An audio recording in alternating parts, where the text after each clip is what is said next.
안녕하세요. 고준혜 씨의 TV입니다.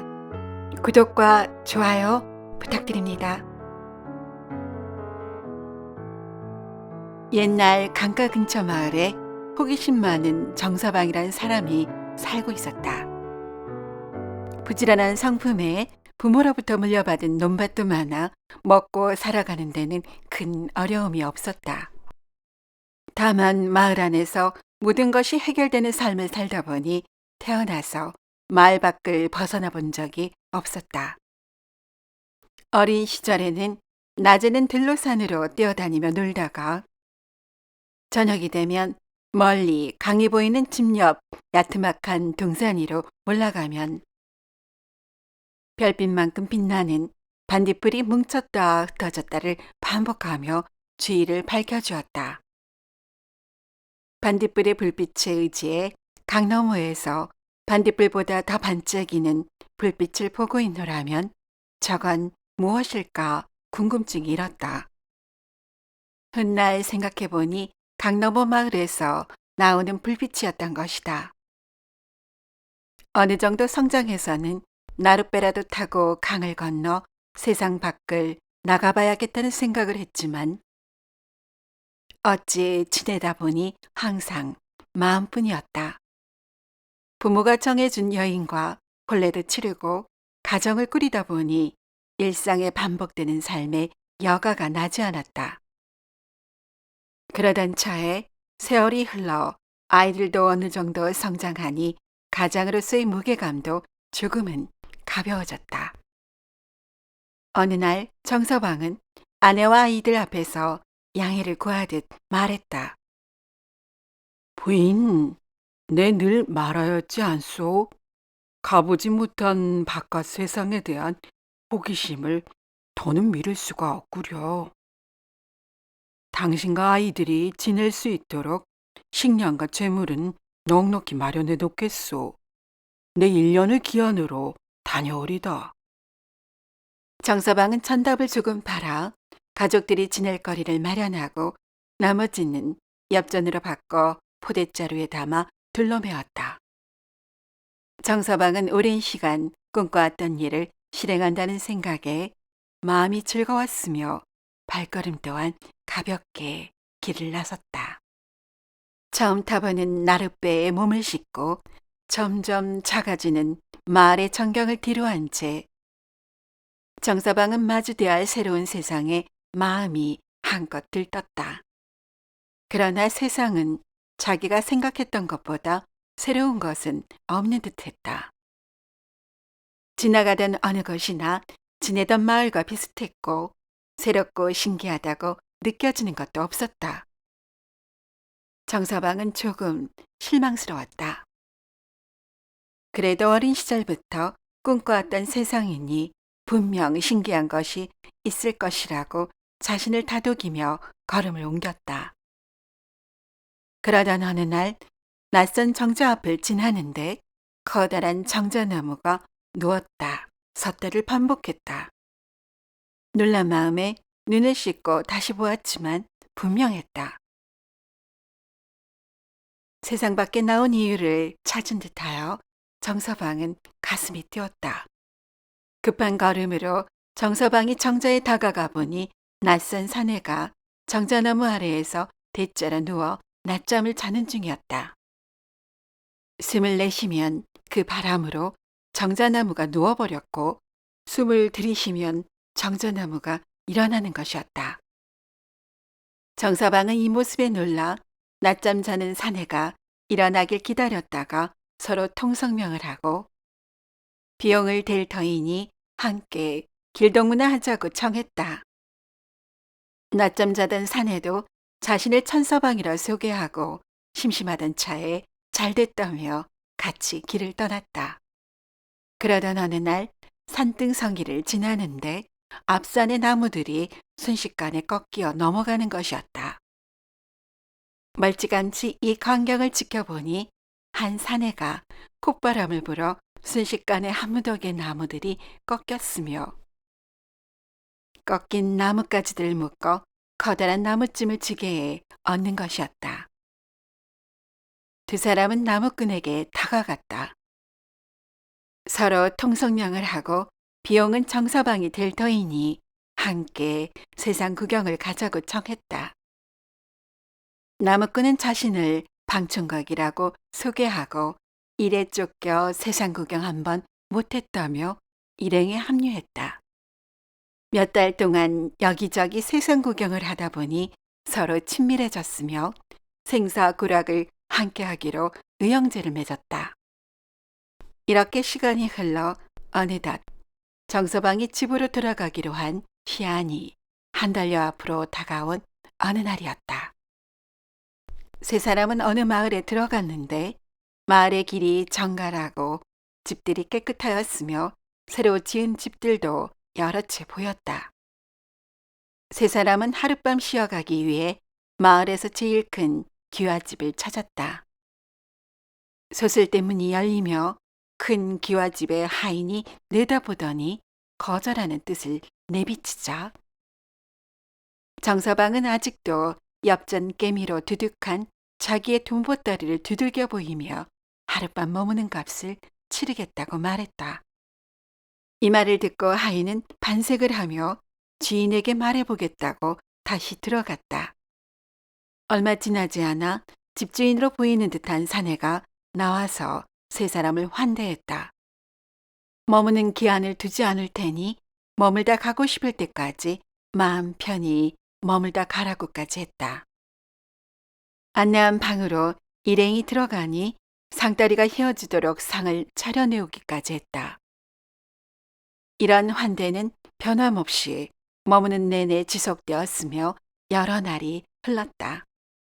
그러던 어느 날 안채에 걱정이 되는 표정으로 주인과 몇몇 사람들이 모여서 나지막한 목소리로 누가 들을세라 조심스럽게 얘기를 시작했다. 여보게, 낯선 객을 이리 오래 집에 머물게 하면 어찌하나. 뭐든 길어지면 없던 말도 생기긴 마련인데 우리 신분이 단론할까 염려되네 그려. 여보게들, 내 말 좀 들어보게나. 아 글쎄, 이자들 중에 한 놈이 진 돈보따리가 제법 두둑하다네. 그냥 보낼 수는 없지 않겠나?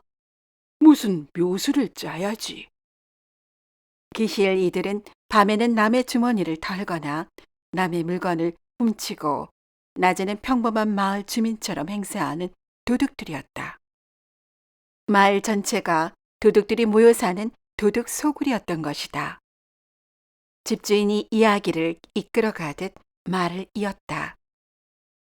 그나저나 이자들의 돈을 어떻게 뺏었으면 좋겠는가? 방도가 없겠는가? 허허, 뭔 고민인겐가? 지도새도 모르게 없애버리면 될걸. 아닐세. 이자들이 사라지면 반드시 찾는 가족들이 나타날지 모르니 내기를 해서 돈을 빼앗도록 하세. 도둑들은 모의를 마치고 다음 날 집주인이 세 사람에게 내기를 청했다.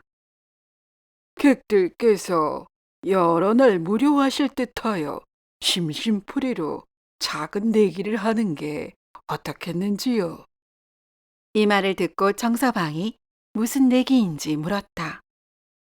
마을 앞 정자에 오래된 들돌이 있는데 재미삼아 힘자랑을 하곤 하지요. 어떻습니까? 해보시겠습니까? 이에 세 남자가 피식 웃으며 내기에 응했다. 집주인은 재미를 더하기 위해 내기 돈을 걸자고 했다. 기왕 내기를 할 바에 좀 크게 걸어야 재미가 있지요. 허허, 저는 세 분이건 액수의 3배를 걸겠습니다. 하며 바람을 잡자. 허허, 그렇다면 제가 가진 것이 돈뿐이라 이 돈포대 안의 돈을 다 걸도록 하겠습니다. 약조는 반드시 지키십시오. 정서방은 어디서 나오는 허세인지는 모르나 집주인이 운을 띄우니 덩달아 장단을 맞추었다.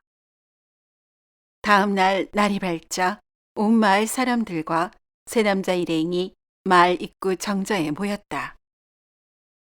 마을 사람들은 평소에 도둑질을 잘하기 위해 체력 단련을 해왔는데 정자 앞 들돌을 옮기는 것을 늘상 해온 터라 힘쓰는 사람들이 꽤 있었다.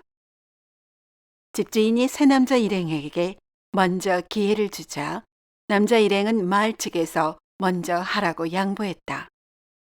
그러자 마을 사람 중에 힘 꽤나 쓰는 사내가 나서며 사람 몸체만한 들돌을 두 팔로 감싸 안아 들고 20바퀴를 돌고 호기롭게 처음 자리에 들돌을 내려놓았다. 이를 보고 남자 일행 중에서 콧바람으로 나무를 하는 방충각이 나섰다. 방충각은 들돌을 머리 위로 들어올리더니 코를 휘둘러 들돌의 콧바람을 날리니 까마득히 안 보일 정도로 하늘로 높이 올라갔다. 방충각은 들돌이 내려오려면 시간이 걸릴 듯하니 정자에 앉아서 장기나 한판 둡시다. 하고 말했다. 세 남자 일행이 정자에서 장기를 한두 판 두고 나니 갑자기 들돌이 하늘에서 슝 하고 떨어져 땅속 깊이 박혔다. 땅속 수십 길이나 되는 깊이에 들돌이 박히자 마을 사람들은 일제히 놀라며 집주인이 와서 화소연했다. 저 들돌은 이 마을의 귀한 물건이니 제발 꺼내주십시오. 기실 그 들돌은 겉은 돌이지만 속은 금덩이였다. 마을 사람들이 도둑질한 재물을 금으로 바꾸어 들돌에 집어넣고 모두 볼 수 있는 곳에 두고 감시했던 것이다. 이에 천서방이 나서며 들돌이 떨어진 땅구멍 입구에 서서 코로 숨을 들이키니 들돌이 쑥 하고 빠져 올라오는 것이었다. 이 광경을 보고 마을 사람들은 그 자리에 얼어붙었다.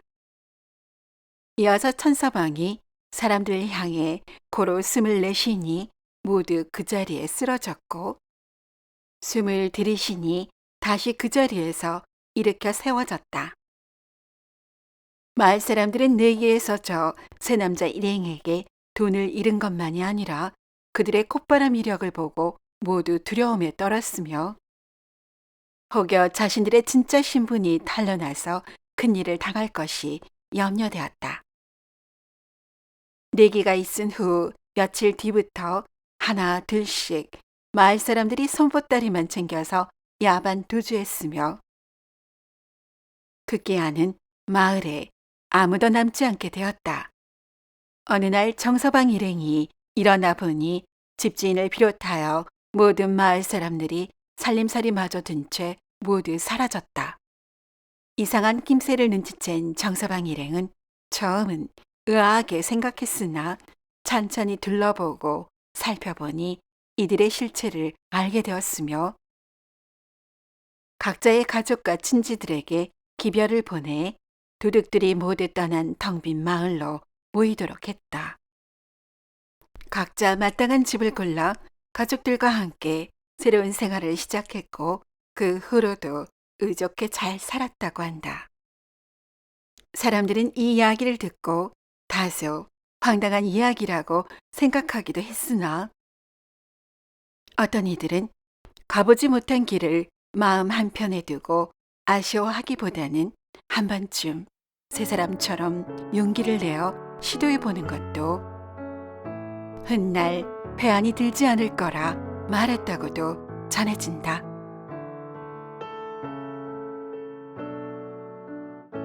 오늘도 이야기를 시청해주신 여러분께 감사드립니다. 재미있는 이야기로 곧 찾아뵙겠습니다.